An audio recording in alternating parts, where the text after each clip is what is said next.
Hey Falcons, see, all you have to do to win a football game is deck the QB. I mean, this is technically a win, but did it feel good? This win was undeserved. You will go back to losing, just give it another week. One last time before the joke becomes stale. Lol, Falcons suck. Well, this was a shock. The Vikings beating a Super Bowl contender. The Vikings learned what they need to do to win. Give the ball to Dalvin Cook.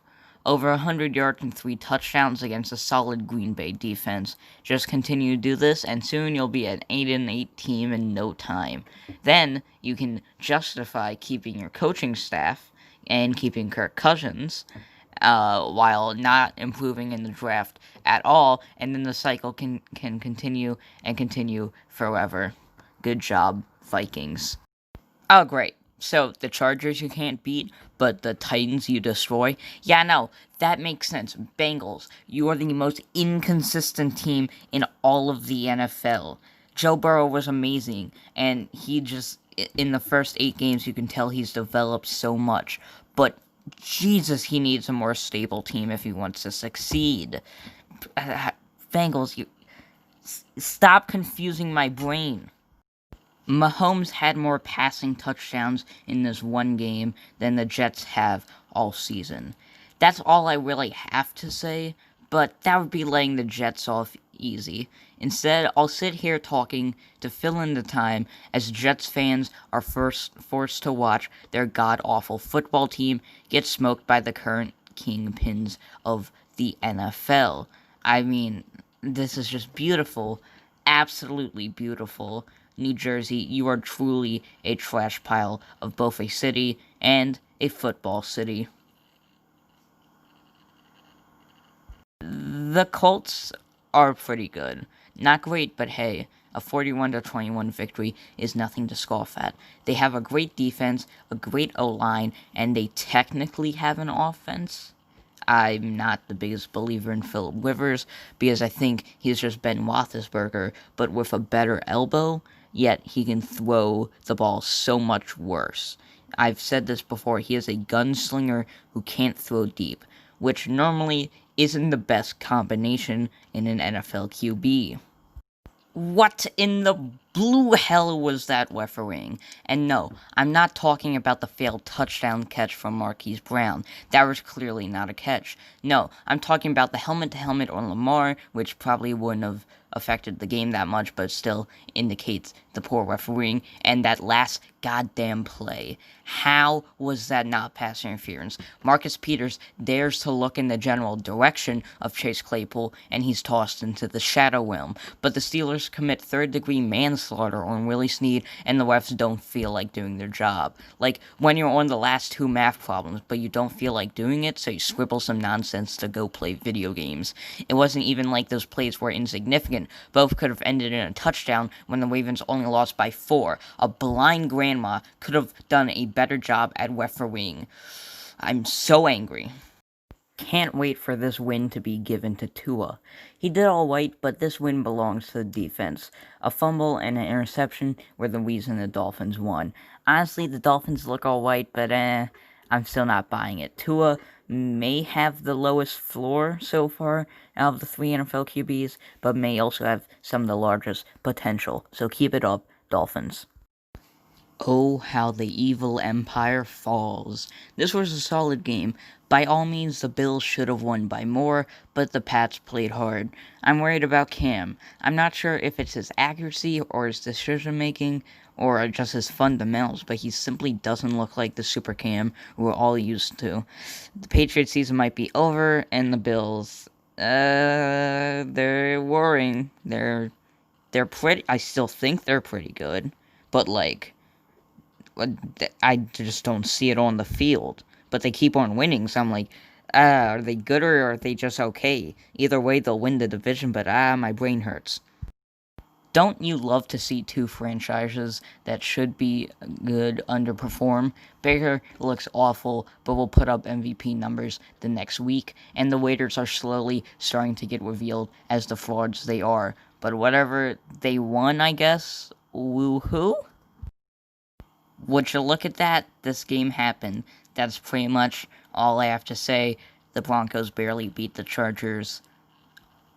I guess it was a close game. It was pretty good. I just don't have that much to add. So, next, Russell Wilson is back to cooking up juicy touchdowns, making sweet love in the air with DK Metcalf, and a decisive win over their arch nemesis in 49ers, who, in my opinion, this may be one of the best rivalries of the past decade. Like, we all like to point at the Cowboys and Eagles and the Bears and Packers, but none of those rivalries are competitive. So, at least to me, this is one of the best. I don't know, maybe it's just recency bias, but it just seems like the past couple times these two teams have met, it's been really good games. And also, there's that string in like 2012 to 2014. So, that's just my thoughts. This was one of the ugliest games I've seen all season. So many uncapitalized upon opportunities. The Bears' offense may be worse under Nick Foles. At least their defense has stepped up the past 2 weeks. So did the Saints, nabbing 2 interceptions on the game. And Drew Brees, while clearly regressing, still had enough of a clutch factor to secure the win in overtime. Oh wait, I just realized I didn't do the Bears. One of the biggest rivalries in all of sports. Two teams destined to face off till the end of time. So clearly, this dumpster fire of an NFL game is what they deserve. Ah, yes, I can't wait for the Eagles to make the playoffs with an 8-8 record, while the Rams cry because the division part of the NFL playoffs is kind of a dumb rule. Honestly, the Giants did alright. They showed flashes of a solid NFL team. This Monday night showdown was so much better than expected. The Giants were surprising me in a rushing game after Saquon Barkley got injured, but that Buccaneers offense was just a bit too flashy for the Giants. Whatever, predicting sports is impossible when you're a 14-year-old with a YouTube show talking out of your ass, pretending to understand football. Welcome to Garbage Hour, the last bit of content after the weekly NFL views. This week, I'm going to try and keep it below 10 minutes. So let's just speed through these power rankings. At number 32, I have the Jets. They're staying down in last place. The Jaguars are going to move down one, just because I think the Giants did better. The Giants showed a lot more life than the Jaguars have all season. So, number 30 is the Cowboys, who have dropped so down far. Last week I had at least a little bit of hope for them, but now, nope, the hope has all gone away. The Cowboys they're done for. Then number 29 is the Giants. They improved a lot. I thought they did pretty good. I was rooting for them in the Monday night game. They did pretty good against a top 10 team in the Buccaneers. So next up is at number 28 is the Lions. I do not believe in them. I know 3 and 4 doesn't scream bottom 6 or bottom 5 team, but no. Number 27 is the Chargers. Justin Herbert simply needs a little bit of help out there. He doesn't have a whole lot of life.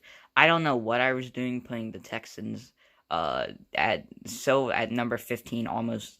I think I had them in the top 16. I don't know why I did that, because the Texans, this is a lost season, okay? They're just bad. They may be able to get, like, I don't know, a 6-10 record, but I just don't see them being a viable team. Next up is the Patriots, who also are taking a massive hit.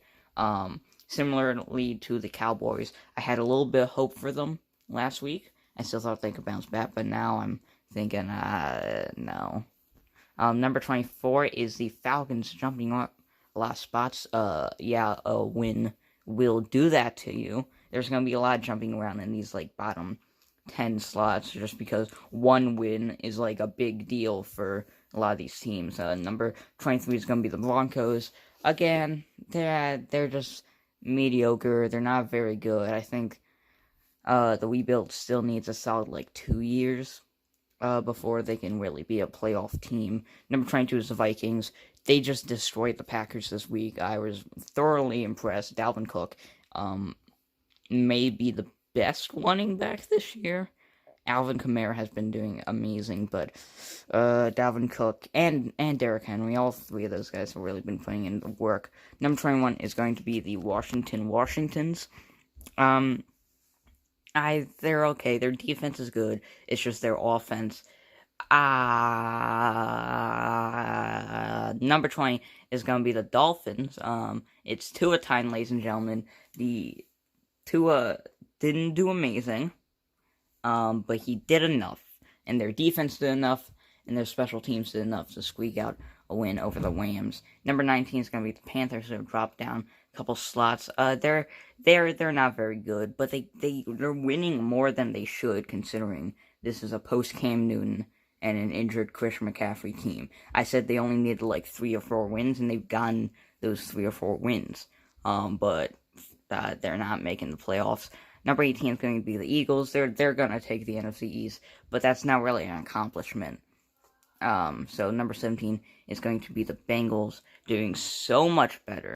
Staying at number 16 is the Chicago Bears. I'm going to be real, guys. I want to move this team down so much. I don't see them as a top 16 team. It's just who's gonna. It's just they're slightly better than the Panthers and Eagles and Bengals, in my opinion. Number 15 is gonna be the Colts. I'm getting more sold on them as the weeks go on. That defense is really good. I just think Phillip Rivers. How do you say it? I want to say it nicely. He's bad at playing football now. He is an old man, and he is no longer good at playing football. Next up, number 14 is going to be the Browns. They don't take too big of a hit, but still a decent hit. The Raiders take a decent hit, not necessarily because they sucked, they got the win, but because everybody else just did better than them, and they sort of floundered in their win against the Browns, where it was technically a win, but was it really? Number 12 is the 49ers. I'm more sold on them now. I know they lost to the Seahawks, but I still think that they are pretty good. I mean, Seahawks are a top 5 team, and the 49ers at least tried to keep it competitive, so they rise up to number 12. Number 11 is the Rams getting bumped out of the top 10. Yeah, a loss to the Dolphins will do that to you. And then come in at the top 10 is number 10, the Saints. Similar to the Panthers, they should not be winning. They don't have Michael Thomas. Emmanuel Sanders has been out like the past week or two, and their defense has problems. But they keep on winning. I realistically, they should be not in the top 10. But again, they keep on winning football games. I just have to keep them in there. Number 9 is going to be the Cardinals. The offense is just... I've been saying the same thing all season. Offense is really good. Defense has holes bigger than Swiss cheese. Number 8 is going to be the Bills, dropping down a slot. Now, to be fair, they still beat the Patriots, but it wasn't a very convincing win. And I think the Bills are losing a heck of a lot of momentum. Number 7 is going to be the Titans, again, also moving down because they lost to the Bengals, but I still have hope for them. That defense needs to improve a lot more, but as long as Derrick Henry and Ryan Tannehill keep on doing what they're doing, I think Titans will be alright and will secure the AFC South. Number 6 is going to be the Tampa Bay Buccaneers. This team is super good. This might be one of the most balanced teams in the NFL. Watch out, they'll probably move into the top 5 next week. But moving into the top 5 is the Green Bay Packers, who are still a little bit better than the Bucs. I know the Bucs beat them, but this isn't a power ranking on matchups. This is a power ranking on how good I think the team actually is. Packers moved down from number 2, number 5.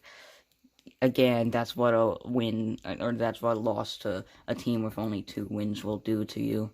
Number 4 is going to be the Seahawks, moving up one.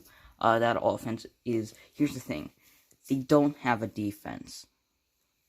But that offense is so good that as long as Russell Wilson and DK Metcalf and Tyler Lockett keep on cooking, that I could see them making the NFC Championship. Number 3 is going to be the Ravens. I actually keep them in the same slot. It's just not because I think they are as good as before, but because the Seahawks, just because the Steelers moved up too, and the Packers moved behind them, so they just stay at number 3. So number 2 is going to be Steelers. I officially have them above the Ravens. I think they're better, but again, I think the Ravens would have had that if some of those calls, they were a bit iffy, man. I don't know. And then number 1 is the Chiefs. I don't have to talk about the Chiefs. It's the Chiefs. Top players of the week. Patrick Mahomes, 5 touchdown passes. Russell Wilson, 4 touchdown passes. DK Metcalf, 2 touchdown catches. Dalvin Cook, 3 touchdown ones. And you know what? We're getting closer to Thanksgiving and Christmas. I'm in a giving mood. Sure, why not? Let's give it 2 a time. 2 a time. Okay, well, this has been Garbage Hour. Hope you've enjoyed this week's weekly recap, and I'll see y'all next episode. I need a